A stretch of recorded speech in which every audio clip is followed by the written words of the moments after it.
viaje desde la fotografía hasta el original en bronce, ¿cuánto tiempo sueles invertir? ¿Cuánto tiempo pasa desde que desde que recibes el encargo hasta que el encargo se realiza definitivamente? Bueno, pues a ver, depende de varios factores, no siempre es el mismo tiempo, realmente. Ahí es un trabajo que hago, me gusta hacerlo rápido, eh, por mantener, digamos, esa energía y esa impronta de lo que es la interpretación y de sentir lo que es la forma y transcribirla al relieve, que es como también tiene que ver una cuestión como emotiva, ¿no? Que te emociona el ir dando una forma y el ir viendo que hay ese paralelismo con lo que es esa imagen, ¿no? Que tienes que interpretar cómo es eso. Por eso una imagen plana sobre el papel, pero todas las características que yo veo aquí de una anatomía, de una estructura, del volumen y de unas características muy concretas de lo que es el personaje, entonces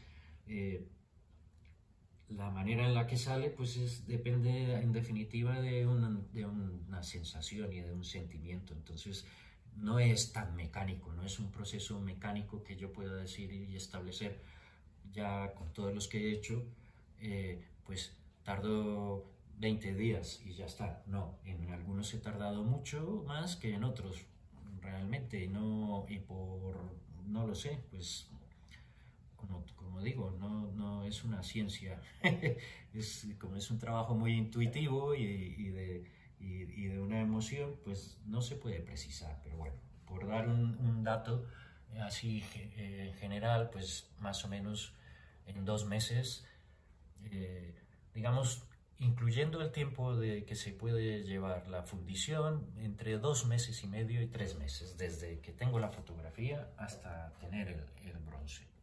Esos numeritos pues son los que indican la cuadrícula. La cuadrícula, sí. ¿De cuántos centímetros es cada...? De 1,5. 1,5. Cada cuadradito, la distancia entre cada línea es 1,5 centímetros. Sí, es una cuadrícula bastante densa. Está perfecta de medida, es densa, pero no.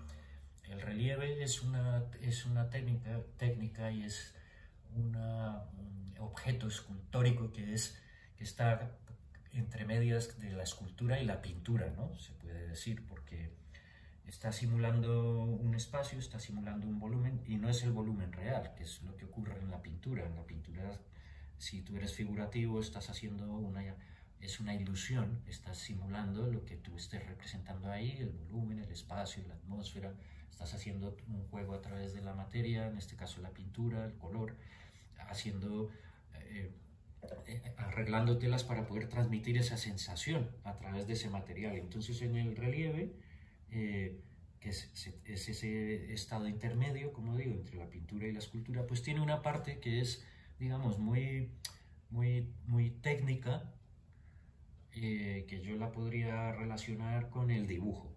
Al tener una fotografía, además, que la fotografía, como se ha podido apreciar, está cuadriculada, entonces en eso no hay duda, no hay, digamos, error o margen de interpretación, en el sentido de que aquí todos los elementos que yo pueda considerar de dibujo están muy claros y son muy concretos, y el traspasar este dibujo a la base inicial donde yo empiezo a modelar, pues es una cuestión muy mecánica y muy técnica. Hay que saberlo hacer y hay que hay una dosis de interpretación, pero yo creo que es muy claro y muy concreto, no me supone ninguna duda.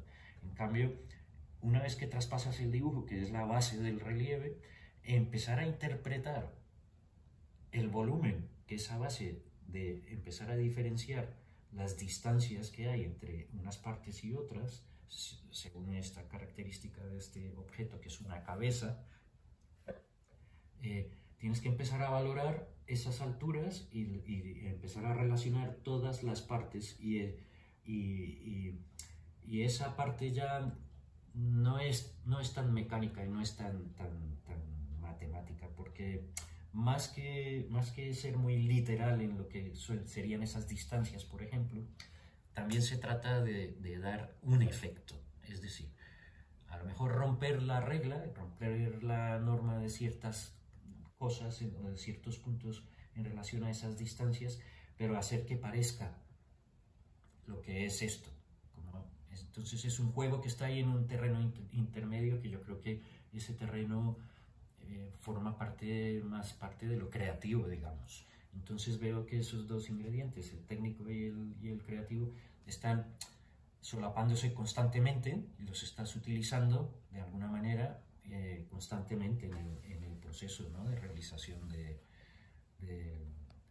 relieve. De establecer unas alturas y unas distancias que vas creando para dar esa sensación de espacio entre lo más alto que sería la nariz, y de ahí vas hacia atrás y vas modulando todo lo que es el relieve y estableciendo una relación entre esas distancias.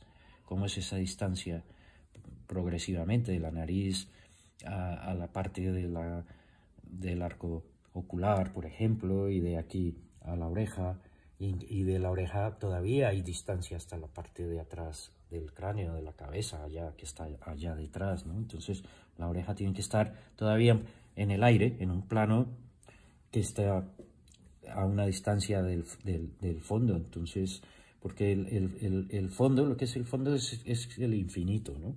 Realmente es un plano que está, lo que se llama en la perspectiva, por ejemplo, la línea de horizonte o el plano del infinito, más o menos sería esto. Entonces todo tiene que estar ya a una distancia, tiene que haber siempre como un pequeño escalón ya de por sí, para que esto esté de la sensación de que está en el aire.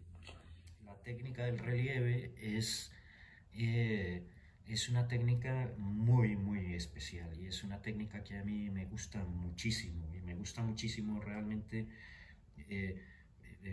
Yo creo que parte de ese gusto, francamente, es por ver lo que hizo Julio a través del relieve y todo lo que trabajó él, porque es una absoluta maravilla lo que llegó a desarrollar y cómo lo hacía, con todos los temas, en todas las situaciones posibles, ¿no?, de su trabajo escultórico.